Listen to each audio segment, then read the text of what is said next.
avoir de flash de mémoire. C'est impossible que je vois seulement l'enfant et puis que je le dédie. Surtout si les parents vont partir de l'église, ils sont venus, ils ont connu le Seigneur, ils ont grandi, ils se sont mariés ici à l'église et maintenant ils ont des enfants. Et nous on a perdu les cheveux dans le processus, mais eux, ils ont maturé. Amen. Nous on a vieilli, eux ils ont maturé. Amen. Et c'est un honneur et un privilège pour nous que de dédicacer le bébé de Stéphane et Tabitha aujourd'hui. Et est-ce que je parle un peu de... Oui, pardon. Aïe, aïe, aïe. J'ai entendu beaucoup de oui. Mais le point, c'est que c'est le confinement. Amen. On va parler d'eux après. Amen. Donc venez au service de dimanche prochain. Je vais parler de Stéphane et de Tabitha. Mais vu qu'il y a un service qui commence tout de suite après, et vu que le frère Mutombo a pris trop de temps pour chanter, vu que le frère Luc aussi a pris trop de temps, donc on va couper cette partie-là. Alléluia. Et vous savez,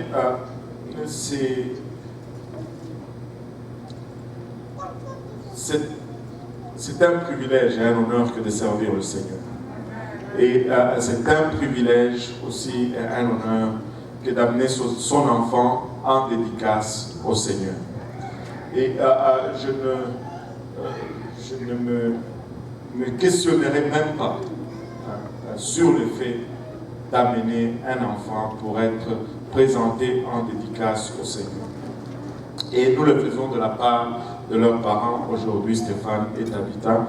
Et avant d'aller plus loin, laissez-moi vous dire qu'aucun enfant n'est né par accident. Il n'y a pas un seul enfant qui est le produit d'un accident. Et dans l'étude biblique, nous arrivons toujours à une partie où nous parlons de pourquoi Dieu a créé l'homme. Et très souvent, je pose cette question, surtout si c'est des parents qui ont des enfants. Je leur demande toujours pourquoi vous avez eu votre enfant, ou pourquoi vous avez vos enfants. Parce que nous étant le reflet de Dieu, et la procréation étant vraiment le reflet de la création, quand nous procréons, le même désir qui motivait Dieu pour nous créer, c'est le même désir qui nous motive pour avoir des enfants. Et quand je pose cette question, pourquoi vous avez des enfants, très souvent j'entends toute gamme de réponses. Et la meilleure, c'est que c'est pour obéir à la parole de Dieu. Et pourtant, il y a beaucoup d'autres paroles de Dieu qu'on n'obéit pas, mais on choisit spécifiquement celle-là. Et nous faisons les enfants tout simplement par amour. Amen. Les enfants sont le produit de l'amour. Amen. Et ce n'est pas pour obéir au commandement, mais c'est plutôt le produit de l'amour. Et c'est cet amour qui nous pousse au fait à obéir le commandement. Et aucun enfant n'est né par accident. Psaume 139, verset 13 nous dit « C'est toi qui as formé mes reins, qui m'as tissé dans le sein de ma mère. » Et littéralement, Samuel Henry est en train de dire c'est Dieu qui a formé ses reins et qui l'a tissé dans le ventre de sa mère. Et tout enfant est un don de la part de Dieu. Tout enfant est un don de la part de Dieu. Psaume 137, plutôt 127, verset 3 nous dit « Voici les fils sont un héritage de l'Éternel, et le fruit des entrailles est une récompense. » C'est Dieu qui vous a fait confiance avec cet enfant. Et tout don que nous allons recevoir de la part de Dieu, par la suite, nous allons devoir rendre des comptes pour les dons qu'il nous a accordés. Un jour, Stéphane et Tabitha, vous allez répondre devant Dieu pour cet enfant. Et le don vient avec des responsabilités. Et ces responsabilités nous placeront plutôt dans une place où nous devons rendre des comptes à Dieu par la suite. Et un des commandements le plus important, un aspect sur lequel nous allons rendre compte à Dieu, c'est celui-ci, Deutéronome 6, versets 4 à 9. Deutéronome 6, versets 4 à 9 nous dit: Écoute Israël, l'Éternel notre Dieu est le seul éternel. On a francisé ce verset. Et pour que ça réponde un peu aux règles grammaticales, on dit: Écoute Israël, l'Éternel notre Dieu est le seul éternel. Mais si tu le traduis littéralement, ce verset allait se lire: Écoute Israël, l'Éternel notre Dieu est seul, ou est un. Maintenant, il dit au verset 5: Tu aimeras l'Éternel ton Dieu de tout ton cœur, de toute ton âme et de toute ta force. Et ces commandements que je te donne aujourd'hui seront dans ton cœur. Que tout le monde dise: dans mon cœur. Alléluia. Vous savez, la parole de Dieu doit faire un voyage dans notre système. Quand nous entendons la parole de Dieu, que nous la recevons, premièrement, c'est cérébral. Ça, c'est dans la tête. Mais si cette parole ne part pas de la tête au cœur, nous allons la rejeter un jour. Il faut que ça parte de la tête au cœur. Et je dis toujours, ça c'est une vérité, je dis toujours cela, même aux jeunes qui commencent à flirter, à tomber en amour, ils sont encore à l'école secondaire. Oh, moi je dis: fais attention. Parce que là, c'est dans la tête. Mais si ça sort de la tête et que ça va dans le cœur, c'est plus difficile à contrôler. Arrête ce jeu. Mais en ce qui concerne le commandement de Dieu, nous voulons que ça parte de la tête jusque dans le cœur. Amen. Amen. Il dit au verset 7: Tu les inculqueras à tes enfants. Tu les inculqueras à tes enfants. Regardez le choix de mots ici. Tu les inculqueras. Inculquer implique un acte volontaire d'introduire ou d'apprendre une connaissance, d'introduire une connaissance dans la tête d'un sujet. Et tu en parleras quand tu seras dans ta maison, quand tu iras en voyage, quand tu te coucheras et quand tu te lèveras. Tu les liras comme un signe sur tes mains et ils seront comme des frontaux entre tes yeux. Et tu les écriras sur les poteaux de ta maison et sur tes portes. Au fait, ce commandement, quand on a demandé au Seigneur Jésus-Christ quel était le commandement le plus important, il s'est référé à ce commandement. Il a cité littéralement Deutéronome 6,4 qui dit que l'Éternel, notre Dieu, est le seul éternel. Mais une particularité de ce commandement, c'est que Dieu nous demande de l'enseigner à nos enfants. Nous devons apprendre à nos enfants cette vérité que Dieu est un seul. Et le Seigneur Jésus-Christ, selon son avis, c'est le commandement le plus important. Le plus important. De l'apprendre à nos enfants.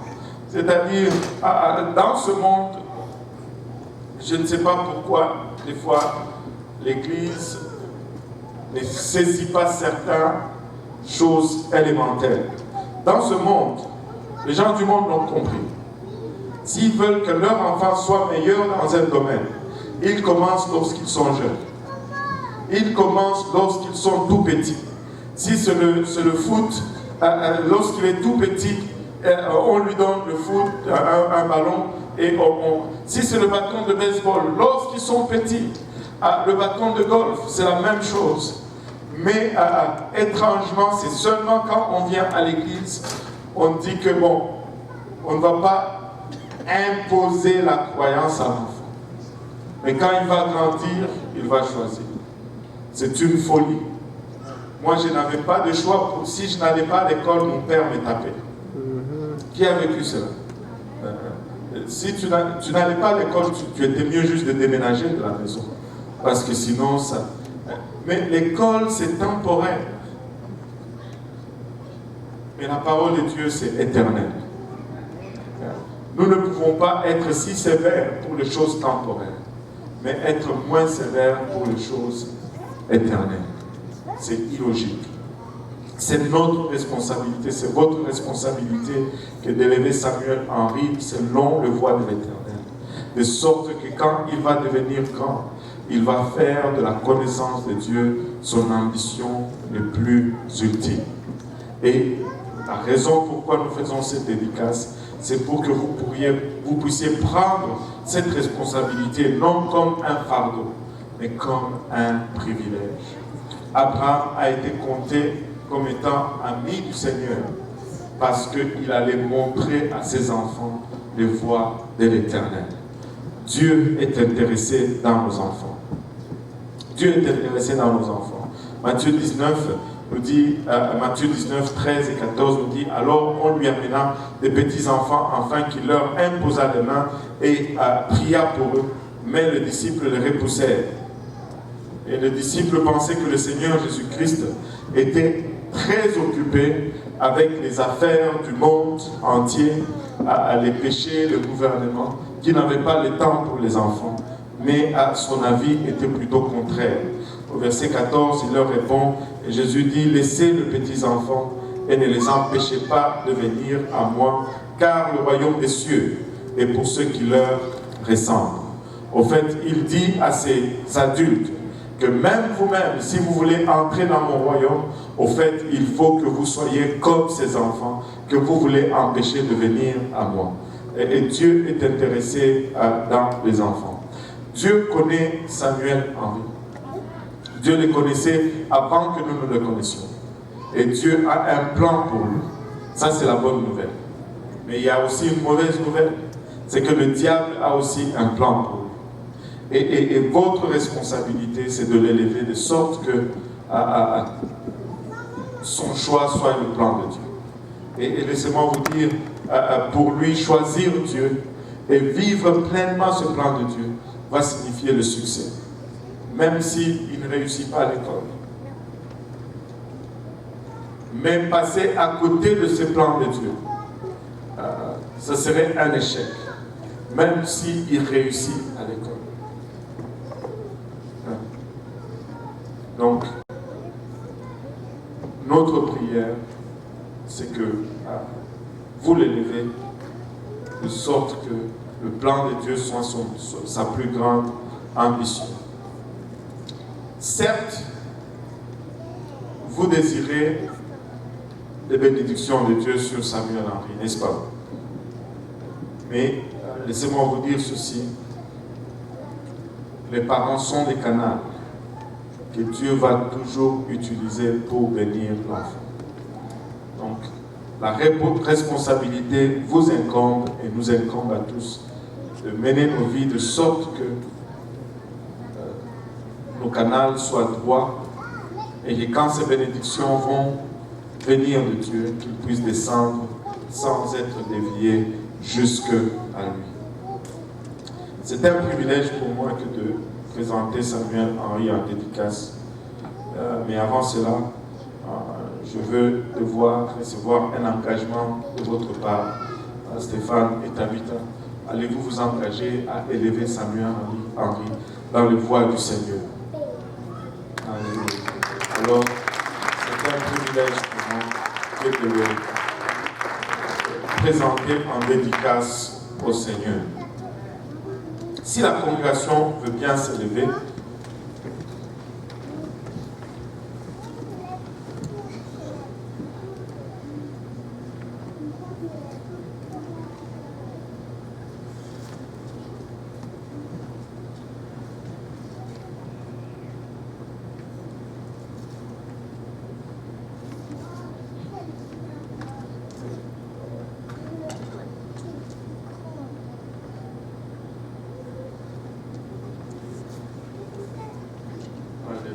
Monsieur, il dort. Un vrai homme. Alléluia. On va prier tous ensemble. Alléluia. Père, nous te rendons grâce pour ton amour, pour ta bonté et ta fidélité. Nous te remercions, Éternel, pour le privilège que nous avons de tenir une autre vie fragile dans nos bras, alors que nous contemplons, Seigneur, la fragilité de cette vie. et que nous regardons autour de nous, papa, il a bachata. Des gens matures, formés, responsables. Nous réalisons la grandeur, papa, de tes mystères. Le fait que dans ce corps fragile et innocent, se renferme le potentiel, papa, d'un homme accompli, d'un serviteur de Dieu.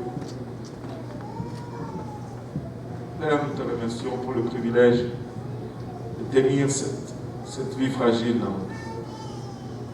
Quand nous réalisons, papa, qu'il est encore trop jeune, qu'il ne comprend pas tout ce qui se fait autour de lui en ce moment.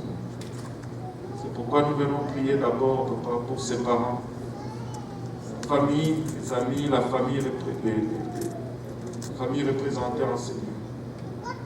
Nous prions, papa, que tu nous aides tous ensemble, de manière à ce que nous puissions mener nos vies droit devant toi, que nous puissions servir d'exemple à Samuel Henry. Et je viens prier pour ses parents, Seigneur. Que leur maison, papa, soit un lieu où, papa, les chants qu'on y entend, ce sont des cantiques à ton honneur. Papa, il a bachata, les paroles qui sont prononcées, ce sont des paroles qui t'honorent, Seigneur. Père éternel, ce soit un lieu où on entend la prière élevée à ton nom, Seigneur. Afin qu'il puisse avoir un cadre, papa, propice pour grandir, Seigneur. Il est trop jeune pour comprendre les choses spirituelles, Seigneur. Et néanmoins, nous le confions entre tes saints bras, Seigneur. Prions que tu puisses assigner un ange. Veille sur lui, Seigneur Jésus-Christ. Qu'il veille sur ses sorties et sur ses retours.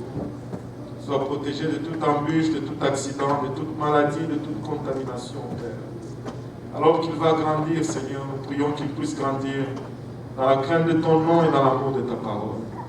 Lorsqu'il va arriver à l'âge de la compréhension, papa, qu'il puisse entendre l'évangile, y croire, y obéir, se repentir de ses péchés, papa, faire baptiser en ton nom précieux, Seigneur, être rempli du Saint-Esprit et vivre pleinement pour toi, papa. Car nous réalisons, Seigneur Jésus-Christ, papa, que la découverte de ton plan dans sa vie, papa, elle est vécue plein, papa, de ses plans, va signifier le succès. Peu importe, papa, le standard de ce monde, Seigneur. Papa, si là, Seigneur, nous le confions entre tes saints bras. Prions, papa, il a bachata, que tu veilles sur lui, que tu le couvres de ton sang, précieux. Papa, nous prions, papa, que tu nous bénisses tous ensemble pour le restant de ce service et le restant de la journée. En ton nom précieux, nous te prions aussi. Au nom de Jésus, nous disons tous au nom de Jésus. Là, à chaque fois que je disais quelque chose, il disait il acquiesçait tout. Alléluia. Alléluia.